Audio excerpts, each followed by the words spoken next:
Hey everybody, welcome to another Writing Brave Mastermind testimonial video. I have Lacie with us today. Welcome, Lacie. Thanks for having me. I'm excited. All right, would you tell folks a little bit about you and what kind about the book that you're working on? My name is Lacie Brown, and I am a therapist in Seattle, Washington. And I have always wanted to write, but have always thought about it as something that's like kind of outside of my expertise. And I've done academic writing and things like that, but wanted to get more creative. And I'm writing a memoir about healing my maternal line and intergenerational trauma. And so I'm trying to kind of bridge those things where I get to bring my psychological background into a more creative and healing approach in writing a memoir. So good. I love it. Yeah. So, talk to us a little bit about why you joined the mastermind. What about it was like, ooh, that's what I'm looking for. Like, how did you find it? Like, tell us a little bit about how you came to be in this cohort. Yeah. Yeah. Okay. So I a year prior to the mastermind went on a whim on a writing retreat and kind of got this idea of writing this book in my Mhm. mind. And then when I came back from that retreat, just started looking for any resources I could find that because I don't have any training as a writer. Um, and you were hosting a summit. I saw it through Megan February. Oh, yeah. Um, and you were hosting that, and I like got some of the free downloads of some of that. And then you hosted I can't remember the timeline of it. I think you did like a 1 hour free writing intuitively workshop. Yes. And then so I did that and I was like, this feels aligned. This feels Mhm. like this is how I like to be in the world. And this is going to help me be that kind of person as a writer. And it's Mm. so formulaic and it's not so elitist. It didn't feel to me, it felt like very much I could come in with whatever skills I had and I could learn. Yeah. And so then I did the 3-day writing online retreat that you did. Yep. And I was like, okay, this solidifies it for me. This feels like kindred. Like this feels like my Mhm. kind of people. I think the people who would support and be interested in my work would be the kind of people who would join it too. Yep. And regardless of what happens with my project, I will feel like I'm learning more about myself and feeling better about my writing experience and process no matter what. And Mm. so then it was like I was looking at it, I was like, okay, it's a big investment, it's big time. Can I figure out how to make it happen? And it just felt really clear that I should do it. Mm. So I just jumped in. Yes. I love this so much. I love it. All right. So talk to us a little bit about um what were sort of the most valuable parts of the mastermind for you? Like what did you come away with that you feel like will be some of your biggest takeaways? Yeah, it's hard to just narrow it down to a few. I think it's a really, really rich Mm. experience. At least it was for me. I think the way that you set the space felt very different from other kinds of workshops or retreats that I've done before, and it felt very intentional and um, inviting of a more holistic experience. Mm. Even though we were on Zoom, for us all to sit together and take a deep breath and kind of notice where we are before we got into the agenda or the activities or whatever we were working on, that felt like it was really spacious and it opened Mm. up a lot more space for me than if I had just kind of come at it from a task oriented place. So I think that writing intuitively, that's part of how you bring the intuitive response, right? Yeah. Is to set that space from the beginning. So that was really huge.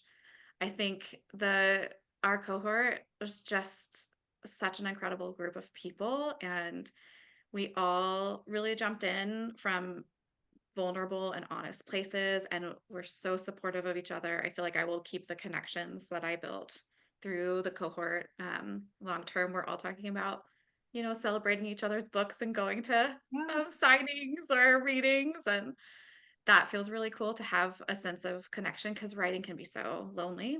Mm. And then the other thing I will say is I've never had an editor before. Mhm. And the experience of working with Sam was so incredible. It was so stretching.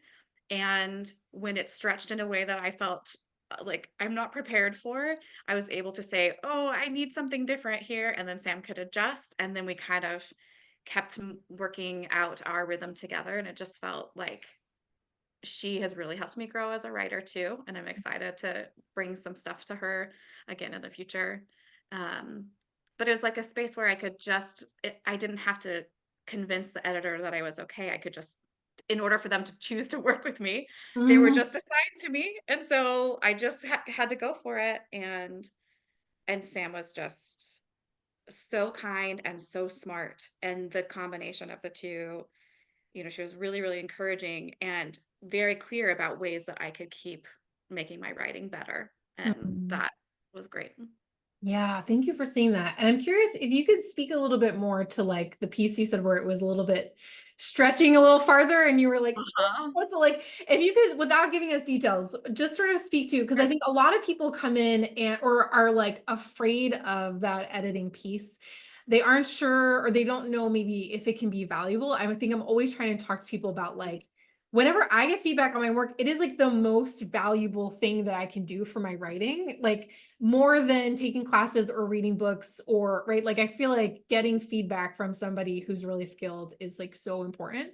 And also I've also had people come in and be like, well, I've had a lot of trauma from people who didn't understand what I was trying to do, or they've been in workshops where people have just savaged their work, right? So I think that I try to walk the line of like having our editors be really tender, but also like give that valuable feedback. So could you kind of speak to that stretchy part Sure. a little bit more?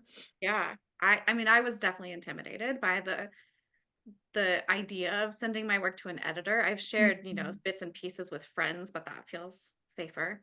Yeah. Um, and so I think the first go around, it was just really validating for her to say, "Oh, I can see how you're a writer and like you're growing into your writing, but you are a writer."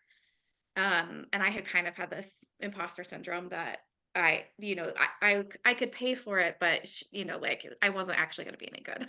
Mm, So mhm, first I had that kind of validation from her that I think helped me feel secure enough later in the cohort to say, "Whoa, and what happened is I wrote a really, really vulnerable piece. I had had a deeply emotional experience with my mom, and I kind of wrote it out very cathartically and sent it to her as one of my submissions. And her response back to it was really helpful if I had been in a space of being able to take that feedback in. mm. What happened was I felt so vulnerable. I just wanted her to say like, "Oh, that was really vulnerable," before she did any of the Yeah. feedback. Yep. And so I just wrote to her and was like, "Sam, I felt like I did something new and it was really painful and I'm overwhelmed by what you wrote and maybe I'm just not in the space to hear it." And immediately she was like, "Thank you for sharing that with me. Mm, Let's see how we can shift, like let's make my next letter really focus on something different." We had been talking about craft. And so she was mm. following through on helping me learn about craft Yeah. despite this really emotional submission from me. And so then she was like, "Okay, let's shift that." Mm, And then I think I was able to take in some of the more specific, like critical pieces or like growing edge pieces because I trusted that she would hold the mm. emotional intensity of it too. Yeah. And then my last three submissions, it was like I just felt like I somehow was doing more than I had done before and not holding back in my writing and being able to incorporate the specific ideas that she had or the places where she was saying, this doesn't quite make sense, or we need more information from you here." Yeah. Oh my So, gosh.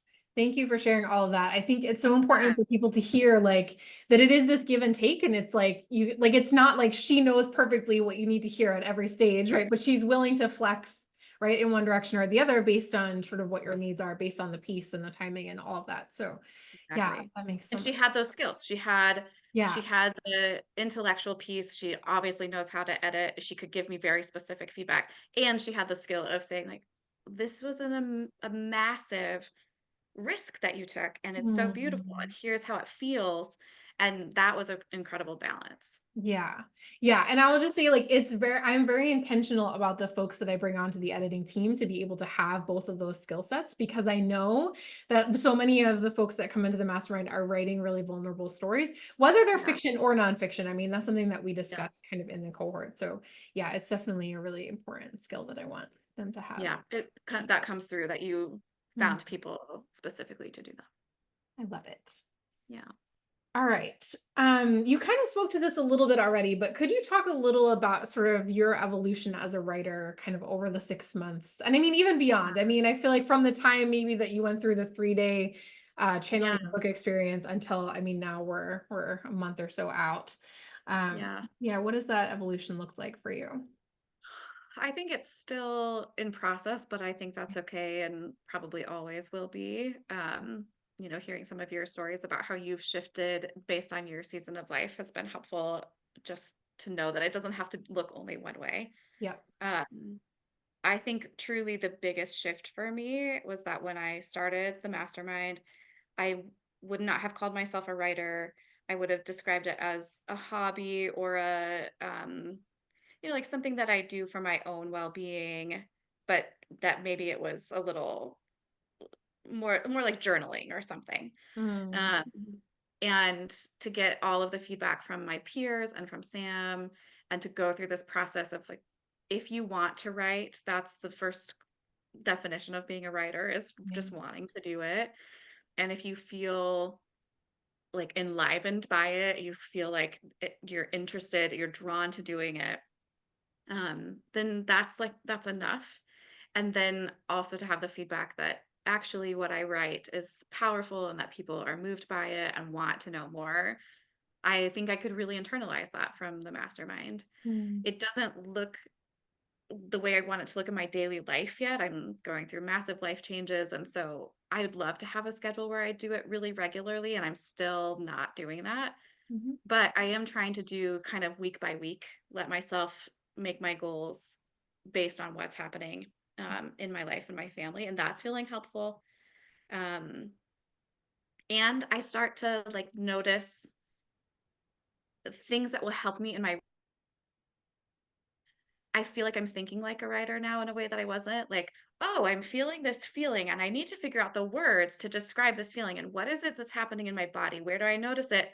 And not just from a therapeutic standpoint, but how would I put this into words on the page so that my readers could understand this emotional sensory experience? mhm. Uh, and I definitely wasn't doing that before. So that feels huge to me too. Yeah, that is huge. I love that so much. I love Yeah. it. So you had spoken to this a little bit about the investment. Hmm. Um, right. It's a big investment in terms of financially, it's a big investment in terms of time.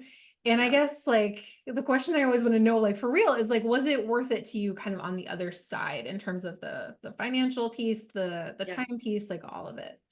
Yeah. I think it's such a hard thing to put a number on. Mm, Um, and like I said, I haven't really done anything like this, but I have no idea what is a typical cost for things. It was a big choice to make the investment financially, and it I think because it felt so intuitively right for me, I just knew that that investment would encourage me to really do this thing. Like it was okay. I'm making a commitment now. I'm not going to spend thousands of dollars without actually showing up. I mhm, know we've all probably done something like signed up for a workshop or something, $150, and then you're like, oh, I don't know if I really want to do that. And you kind of can let yourself not do it. And there was no space for that mm, in my mind. And that was good because I wanted that kind of push into this new thing. yeah, And the time, um, I had to work my schedule around a little bit, but having a weekly meeting of 1 hour a week was so helpful. It mm, kept me in the space. It kept me connected to the cohort. It kept me thinking about my book in ways that I'm still learning how to do. And I felt really supported. And so even though it's like, okay, we got to figure out timing, um, that felt worth it to me too. And mm. I shifted my schedule for 6 months and then shifted it back after we finished, and all of that was fine. And I think it was really valuable to have that amount of time, and I think it helped me then spend more time in my writing Mm, between between sessions.